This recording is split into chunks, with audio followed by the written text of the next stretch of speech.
Welcome to my universe. Tidbit for the day. If you are going to participate in sharing information, I'm not talking just gossipy information, but like sharing information, it's important to remember that you actually remember as best as you can exactly how someone says something.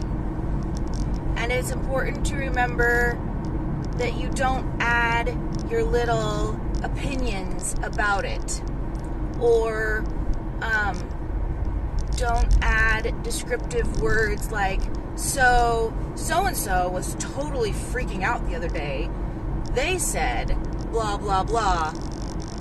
You see what I mean? Like, it changes the dynamic of what somebody was saying. Because what you might think is freaking out, and you might say freaking out just by any kind of passionate communication, it has a different meaning to every different person. So if you're going to be a good information transferer, you need to remember not to add those little caveats, add those little sayings to what you're transferring, and to remember to say exactly what the other person said. If you can't remember it exactly, then you need to say something to the effect of, I don't remember exactly what they said, but it was about like this, or you add that to it so that the other person that you're sharing the information with knows that it wasn't exactly what they said, and if they want clarification, they're going to need to go to that person and clarify it. Most of the time, it's better just to stay out of other people's business and to not share information, but there are times when you're communicating as a group and it's allowable, and you just need to communicate and share information. But it's really important not to over-exaggerate or under-exaggerate what the other person that you're transferring information from, because it leaves lots of room for error and lots of room for miscommunication. Yeah. In fact, sometimes you can make somebody seem like they're mad, and in reality, they weren't mad at all.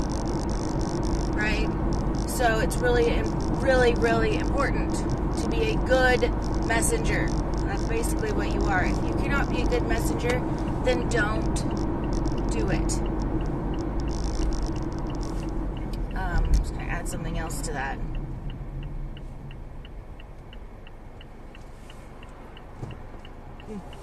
Maybe not. Maybe that's it.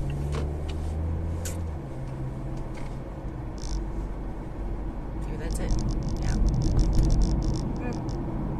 Well, that's all. I ran into it yesterday, and I watched somebody transfer information, and I was there, so I saw what it was, and then I saw how they shared it, and I realized that they exaggerate a little bit, and it was, it's a little bit of a pet peeve of mine, because I find it really important to share exactly what somebody else has said if you're going to transfer information. And I have a pretty good reputation for having almost exactly what the other person has said in their exact words and expressions and their inflections, and I like mimicking people. And so when I transfer information that's allowable, I like to mimic the other person's, and a lot of times people find it really, well, it's amusing, but also it helps get the information across just as the other person would want it, and I feel that that's really cool. So that's my take on it anyway. But if you don't communicate and share, if you don't share the information correctly, then you lose trust. You're losing character points because you're not adequately portraying what the other person has expressed and wanted transferred. And so then people aren't going to really truly believe you when you say something. And when you really, really have something important and it seems outlandish, people aren't going to believe you. Like, it's important because you never know when that outlandish moment's going to happen, and you need people to believe and trust you and be like, wow, that's really outlandish. I can't even believe that that would happen to you, but I trust you because your information is always on. So, it's kind of like communication crying wolf. Okay, that's all. Love you long time. Bye.